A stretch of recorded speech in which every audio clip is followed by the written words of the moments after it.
Oke, selamat malam buat kita semuanya. Kami dari kelompok 1 IF2C pagi akan menjelaskan progres PBL lanjutan kami dengan judul pengembangan website klinik pajak.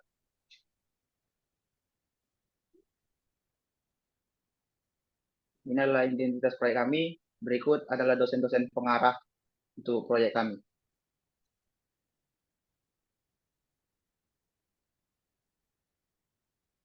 Ini adalah pengusul proyek kami, Bu Arniati, SEMSI, PhD, AK, CA, CPA. Berikut manajer proyek kami, Bu Dwi Amalia Purnamasari, STMCS.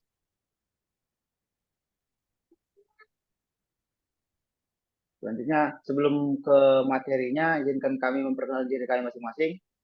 Saya Joel Felix Tabarat selaku ketua dari kelompok ini dan rekan saya.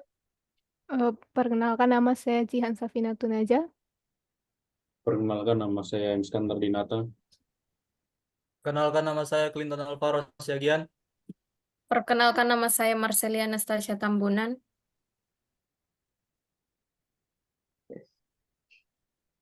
Selanjutnya ini adalah deskripsi proyek yang akan dijelaskan oleh rekan saya. Ya, terima kasih kepada Yoel. Di sini ada deskripsi proyek yang di mana aplikasi ini akan digunakan untuk memberikan pelayanan perpajakan secara komprehensif, terutama untuk wajib pajak UMKM. Aplikasi ini sudah dikembangkan dari tahun 2022. Akan tetapi, masih perlu pengembangan kembali fitur pada aplikasi ini.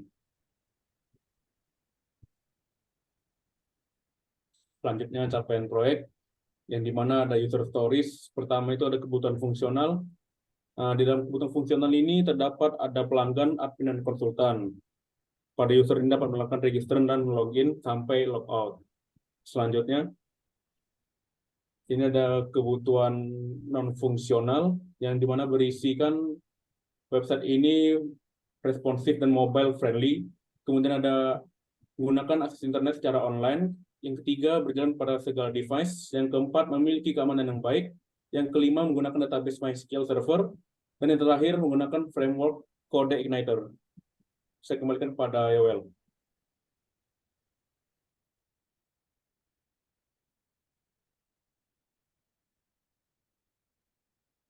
Oke, ini adalah use case diagram dari dari PBL kami. Jadi ada pengunjung, ada admin, dan konsultan. Ketika melakukan login, mereka dapat melihat konten, lalu melakukan perhitungan, dan juga membuat konten forum dan mengelola data konten. Next. Ini adalah use case skenario dari PBL kami. Jadi ada use case skenario registrasi akun dan juga melakukan login. Ini berlaku untuk kedua user, yaitu admin dan juga pengunjung beserta konsultan. Next.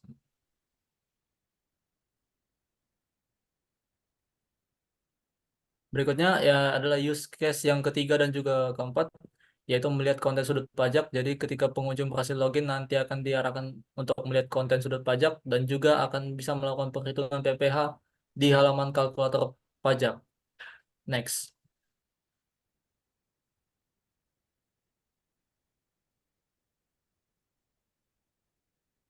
Kemudian ini adalah use case yang berikutnya, yang dimana kita nantinya akan dapat membuat konten di forum dan juga pengunjung dapat mengelola data konten sudut pajak. Saya lanjutkan kepada Jihad. Baiklah, di use case skenario yang ke-6 dan ke-7 ini, admin itu dapat mengelola data konsultan sama fitur quiz. Lalu di yang bagian ke-9 dan ke-10-nya, konsultan itu akan mengelola halamannya di dashboardnya sendiri dan juga pengunjung dan konsultan itu dapat melihat dan menanggapi forum tersebut. Lalu di use case yang terakhir, pengunjung, konsultan, dan admin melakukan logout-nya dari website tersebut. Dan di IR diagram ini ada 3 user, yaitu pengunjung, konsultan, dan admin. Saya berikan kepada Marcelia. Baik, kita masuk ke halaman skema relasional. Berikut merupakan skema relasional. Next. Selanjutnya kita masuk ke bagian wireframe. Di sini ada wireframe bagian registrasi, halaman login. Next. Halaman login pada admin, halaman utama sudut pajak, halaman layanan, halaman kategori per bidang usaha, halaman kalkulator pajak informasi pajak, halaman kalkulator pajak penghasilan,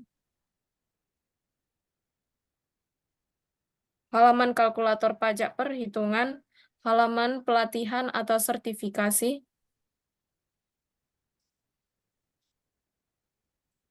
dan selanjutnya ada halaman kuis, halaman pengaturan pajak. Next.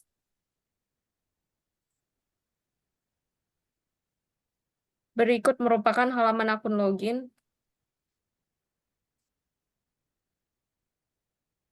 Baik, selanjutnya akan dilanjutkan oleh Yoel.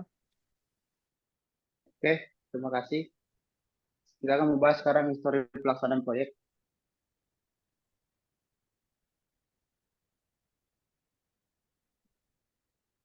Ini adalah logbook yang dari produk baking sampai ke sprint 5 kami telah mencapai 40%.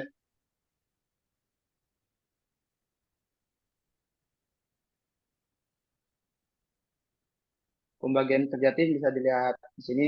Saya tidak ada gara-gara saya emang nggak kerja sama sekali. Hanya membantu dari luar lah.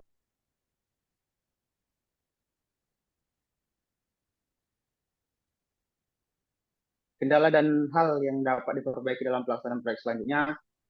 Pertama ada pemahaman yaitu masih kurang dalam memahami rumus kalkulator PPH dan komunikasi. Kurangnya komunikasi sehingga menghambat tim dalam pengerjaan proyek kami.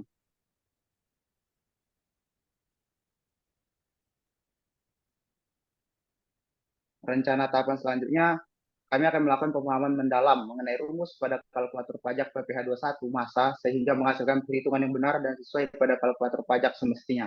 Kami juga akan melakukan implementasi perbaikan rumus kalkulator pada source kode website klinik pajak agar menghasilkan perhitungan yang sesuai dengan kalkulator pajak pada umumnya.